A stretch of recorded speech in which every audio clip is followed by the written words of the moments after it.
Olá, galerinha, tudo bem com vocês? Que saudade, bom dia, boa tarde, boa noite, tudo bem? Como vocês podem ver aí no colinho de vocês, está escrito crase, né? Lembram que alguns alunos me pediram uma aula sobre esse tópico, porque estavam com dúvidas e tal. Então eu preparei, era para ser lá no final do ano letivo, só que foi muito corrido e quando eu falei que ia gravar, tinha muita gente que já estava relax, já estava de férias, estava todo mundo de boa. Falei, não vou passar, porque muita gente tem que assistir, porque já tá tranquilão, né? Vou passar no início do ano letivo do ano que vem e deixar com eles, para eles aprenderem, ok? Então assim, se vocês tiverem dúvida de algum tópico, alguma coisa, podem me falar, me pedir uma aula sobre. Eu estarei gravando ou indicando uma videoaula bem legal para vocês e tirando dúvida com vocês, tá? Então vamos lá, crase.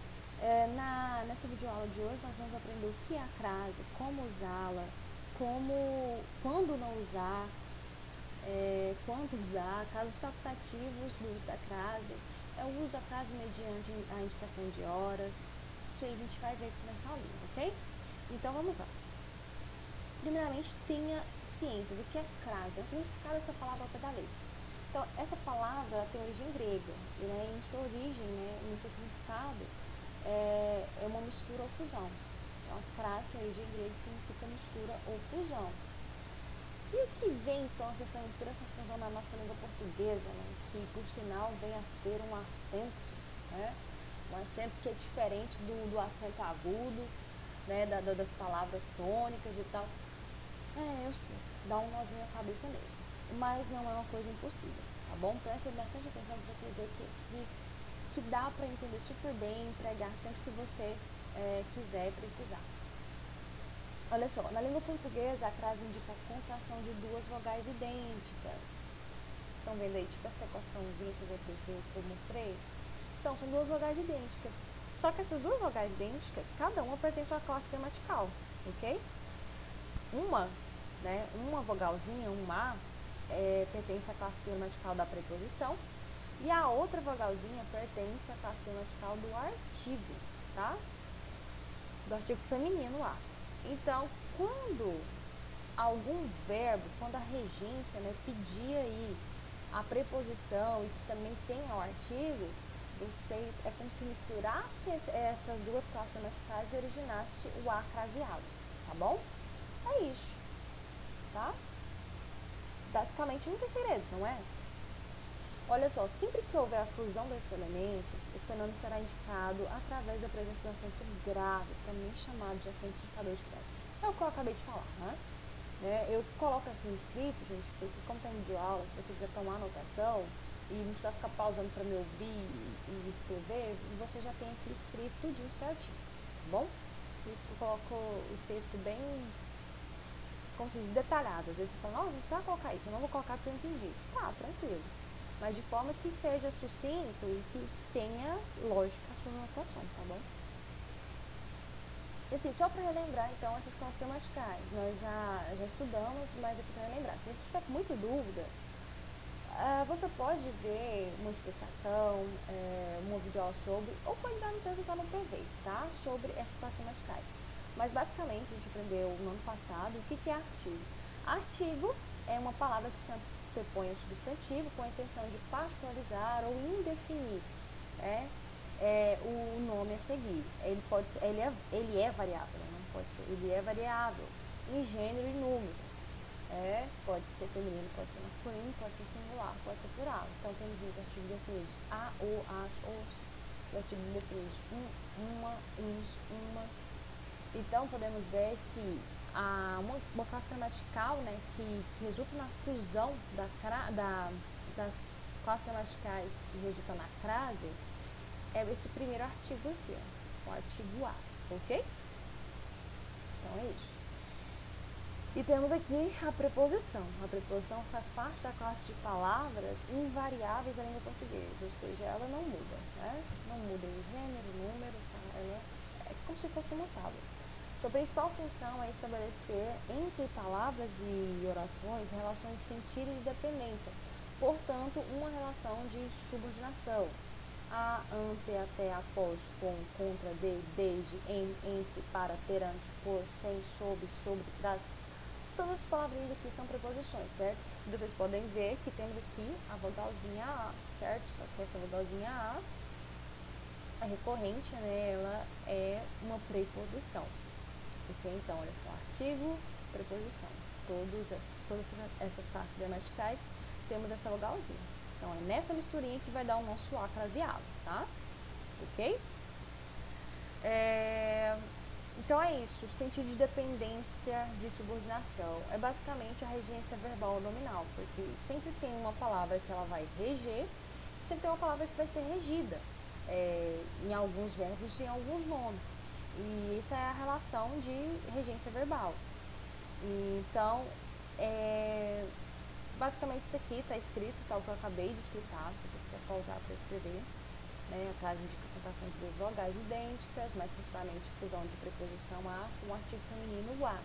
Tá? É isso. E aí o que eu comecei a dizer, né? A regência.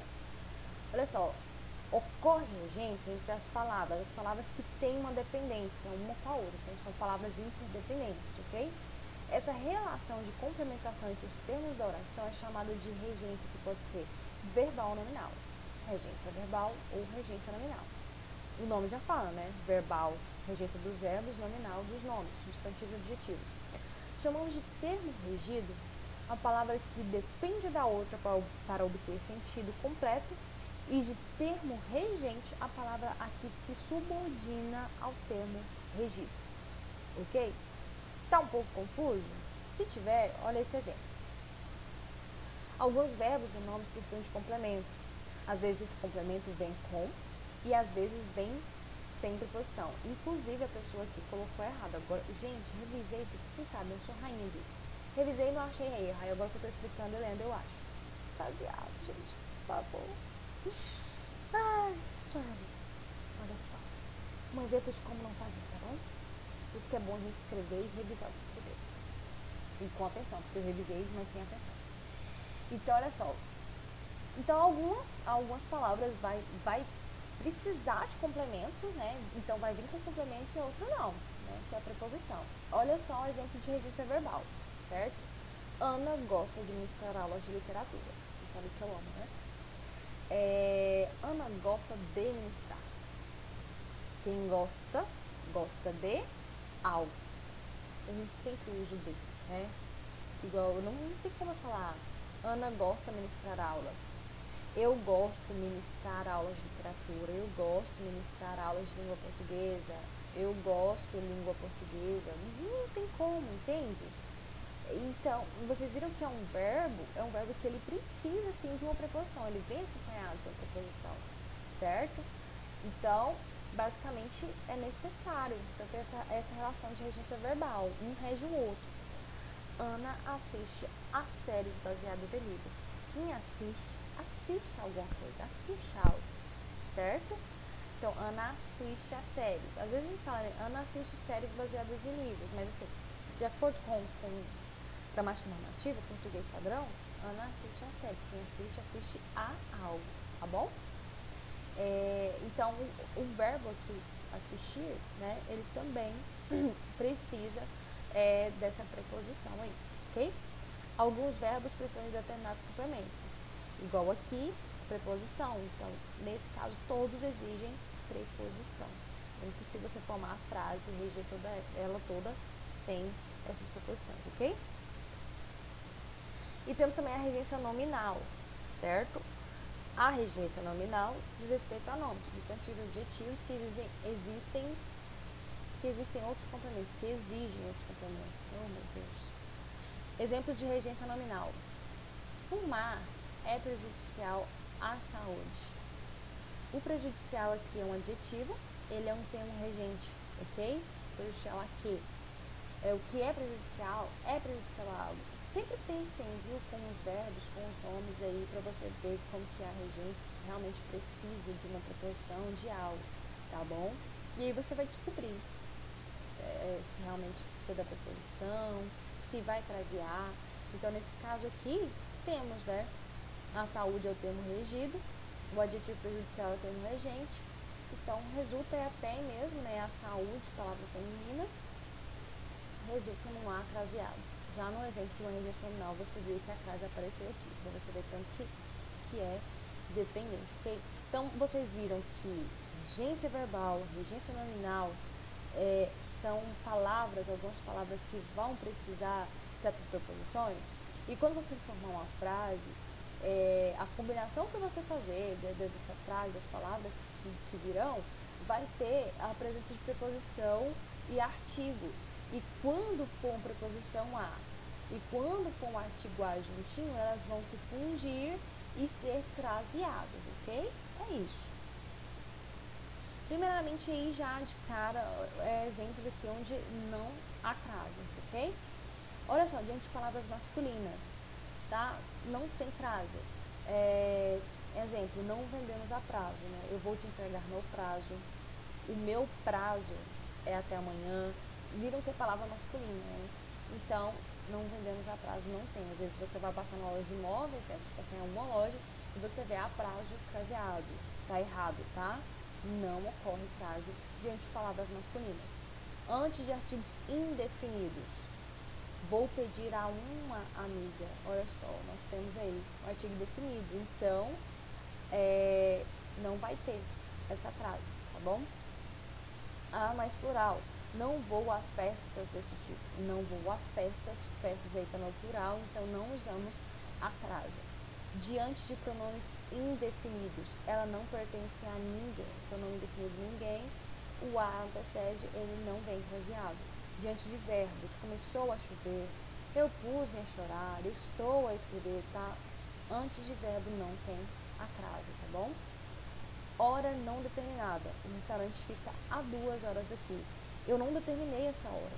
Então, se eu não determinei essa hora exata, então eu não casei, tá? Só se eu falar, se eu disser, chegarei no restaurante, não, para lembrar, vou ao restaurante às 2 horas, então ele vai ser caseado, porque eu determinei a hora, tá bom? Entre palavras repetidas, cara a cara, dia a dia, sol a sol até masculino aqui, mas eu deixei como exemplo, tá? Mas todas essas aqui que são palavras femininas, temos então o azinho sem a crase, tá? Não caseia. Continuando, então temos aqui, né? Eu já falei então para vocês, vou repetir várias vezes até vocês não aguentarem mais. Preposição a mais artigo a, então vai ser craseado, ok? Olha só. Fui à apresentação de piano. Nós vemos aqui que o verbo ir, né, tá no pretérito perfeito, quem vai a algum lugar. É comum, eu já até coloquei aqui para mim não esquecer, eu até escrevi para mim não esquecer. É comum a gente falar, fui na apresentação, né? Mas é uma forma correta, tá, gente? A gente usa aí no português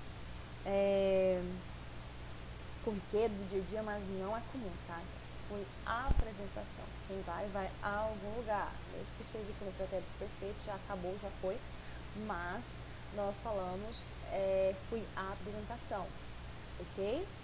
E também por esse verbo de movimento, né? Sempre está indicando algum movimento. Então não tem como ser na, no, né? Que representa a ideia de ideia estática, né? Parado. Para você descobrir então se ele pode ser craseado ou não, tem um macetezinho sim, eu vou estar para vocês. Por exemplo, fui à apresentação de piano. Nós podemos usar um substantivo, algo que seja no masculino, mas que seja sinônimo ali, né, que seja semelhante e for ao, certo? Que ao é a preposição mais o artigo, juntos aí, se der certo, você craseia. É outro macete, né? Porque você já sabe aí que vou a algum lugar, né? Fui a algum lugar? Ok. Então, fui ao recital de piano.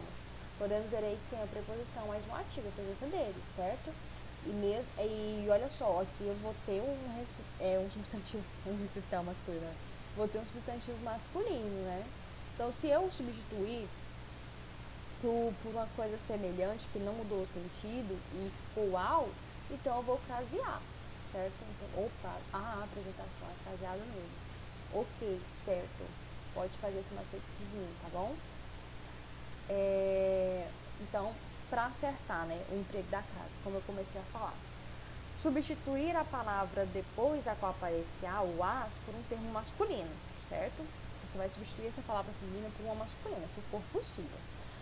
Se o a ou a se transformar em aos, né, porque você substituiu por uma palavra masculina, existirá crase, tá bom? Exemplos. O relatório foi apresentado à juíza. Poxa, eu não sei se tem crase, né, que já está craseado. Mas eu não sei se tem crase. Vou ver aqui. Então, você vai trocar o juíza por juiz, né? Palavra feminina pela masculina. Foi possível, olha, o relatório foi apresentado ao juiz. Olha só que interessante. Ao juiz é a preposição mais o artigo, certo? Se passar, então, o juiz, né, essa palavra masculina, para a palavra feminina, que é juíza, ocorrerá também a presença de artigo mais preposição. E como é feminina, será a mais a. Então, se tem a mais a, que é preposição mais artigo, será craseado. Então, fechou. Responda à questão, não sei se é craseado ou não. Responda ao questionário, está sempre masculino. Houve a presença do ao, que é a preposição mais o artigo, que está explícito. Então, eu sei que questão terá a crase. Pergunte a ela, pergunte a ele. Não tem, gente. Primeiramente, porque não tem como você falar pergunte ao ele, tá? Se você tiver com dúvida se vai crasear o a ela. Se você viu que não tem como nem ao ele, não tem, só tem preposição, não tem artigo, então você também não vai crasear o pergunte a ele, tá? Então, essa é a lógica desse exemplozinho, desse macete. A lógica é essa, eu deixei aqui escrito, tá? Ao passar para o masculino e houver a possibilidade de ao ou aos, indica que há a presença de preposição a, mas o artigo o. Logo, a palavra feminina terá necessidade de crase, pois a crase é a fusão de preposição a mais o artigo a, que resulta no a craseado. Interessante, não é? Legal. Então, vamos adiante.